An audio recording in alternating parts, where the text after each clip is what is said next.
Welcome to Triumph IAS. It's a daily mains practice question and answer series. This program is exclusively designed for UPSC CSE aspirants. In this video discussion, we will discuss UPSC CSE mains previous 25-year questions. Question number 1. Discuss the multidimensional implications of uneven distribution of mineral oil in the world. Let's start with the introduction of the answer. Mineral oil is a liquid byproduct of refining crude oil to make gasoline and other petroleum products. Petroleum and mineral oil are at present the most important energy fuels. The countries in the Middle East region Iran, Iraq, Saudi Arabia, Bahrain, Kuwait, UAE, Qatar, Oman and Syria constitute the richest oil region on the earth. India is highly dependent on West Asia for its energy needs. The main body of the answer should be, due to uneven distributions of mineral oil in the world, it has the following social, economic and political implications. Number 1. It leads to great power conflict over the control of the region. USA's interference in the geopolitics of West Asia is one of political consequences. Number 2. Many developing and least developed nations has to face huge trade deficit due to a lack of oil reserves. India is the world's third largest crude oil importer and facing a current account deficit. Number 3. It gives upper edge to oil-producing nations to decide the prices of crude oil. This makes the global oil market volatile, which leads to a rise in oil prices and leads to inflation in the domestic market of various nations. Number 4. It also leads to uneven economic growth across the globe. The rise in import prices directly hampers the capabilities of the government to spend money on welfare schemes. Question number 2. Earn While You Learn scheme needs to be strengthened to make vocational education and skill training meaningful.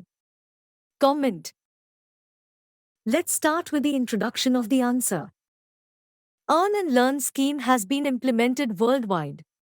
In our country, UGC's Earn While You Learn (EWYL) program was noticed in 2004 as part of the comprehensive scheme for universities with potential with excellence.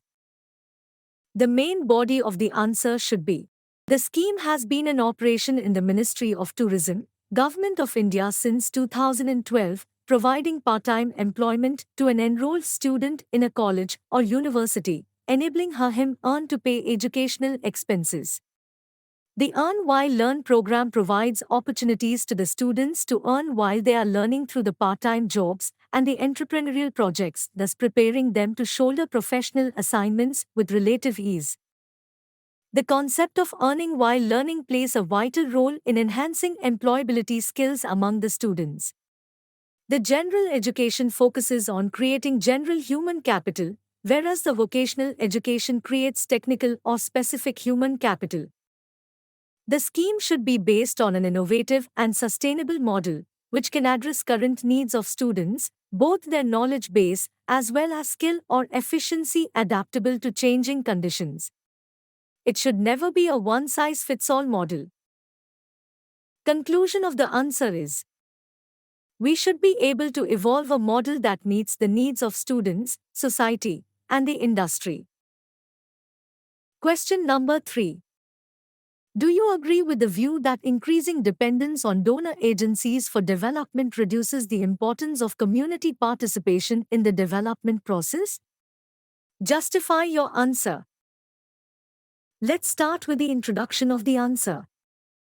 Donor agencies are an important financial help when the projects that have been developed shall be carried out to meet the strategic objectives. Donor-funded projects, DFPs, are conceived as developmental projects meant to complement government developmental initiatives to its populace.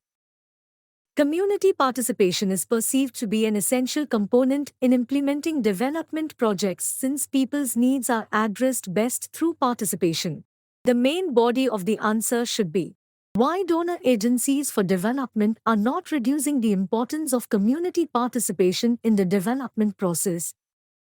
1. Means related to community. Times donor-funded projects reach the communities through various means which include international financial institutions, IFIs, United Nations, UN agencies that provides grants through government, UN institutions, non-governmental organizations, NGOs, community-based organizations, CBOs, to initiate programs in the society.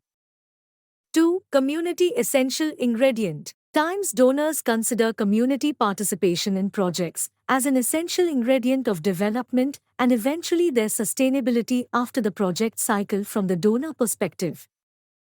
3. Goals consider the priorities of recipient. Times development strategies must be developed by recipient countries, including governments and people, and they must reflect the priorities of the recipients rather than those of donors. 4. Sustainability of project depends on community empowerment. Times community mobilization and empowerment are important in donor-funded projects and for its sustainability. Times for any donor-funded project to succeed, it must link not only planning with action but also the aspect that community stakeholders must demonstrate their ownership in the plan.